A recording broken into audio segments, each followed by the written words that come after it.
இது ஒரு previous year TNPSC maths question. R1 R2 என்பன இரு வட்டங்களின் ஆரங்கள் என்க. இரு வட்டங்கள் உட்புறமாக தொடுமானால் வட்ட மையங்களுக்கு இடையே உள்ள தூரமானது. ஆன்சர் பார்த்துடலாம். இரண்டு வட்டங்கள் ஒன்றையொன்று உட்புறமாக தொட்டுக்கொண்டு இருக்கின்றன. நம்ம ஒரு வட்டத்தை இப்படி வரைஞ்சிக்கலாம், இன்னொரு வட்டம் இதை உட்புறமாக தொட்டு கொண்டு இருக்கிறது. அதனால் இந்த வட்டத்தை நம்ம இப்படி போட்டுக்கலாம். ஒரு வட்டத்தினுடைய ஆரம் R1 வச்சுப்போம். இன்னொரு வட்டத்தினுடைய ஆரத்தை நம்ம இதோட சென்டர் பாயிண்ட் எடுத்து R2 அப்படின்னு எடுத்துக்க போகிறோம். இனி என்ன கேட்டிருக்காங்கன்னா, இந்த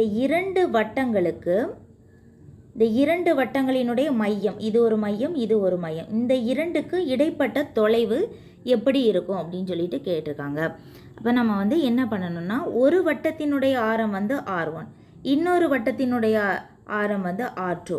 இந்த இரண்டில் எது என்ன வட்டம்னு சொல்லலை, எது பெரிய வட்டத்துக்கு R1ஓ சிறிய வட்டத்துக்கு R2நோ அப்படின்னு கணக்கில் மென்ஷன் பண்ணலை. அதனால் நம்ம என்ன பண்ணணும்னா, எது பெருசுனே தெரியாது. அதனால் நம்ம இந்த சிம்பிளை போட போகிறோம். இனி இந்த R2வையும் R1ஐயும் நம்ம கழிச்சோன்னா, இந்த படத்தில் பாருங்கள், இந்த R2 இந்த டிஸ்டன்ஸையும் R1 இந்த டிஸ்டன்ஸையும் நம்ம கழிச்சிட்டோன்னா, இந்த இரண்டு வட்டங்களுக்கு இடைப்பட்ட இரண்டு வட்டங்களின் மையங்களுக்கு இடைப்பட்ட தொலைவு நமக்கு கிடைச்சிரும். அதனால தான் நம்ம இந்த சிம்பிளை நம்ம யூஸ் பண்ணுறோம். R1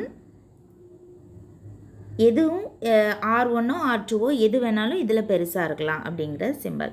அவ்வளோதான். இதோட சொல்யூஷன் இதுதான்.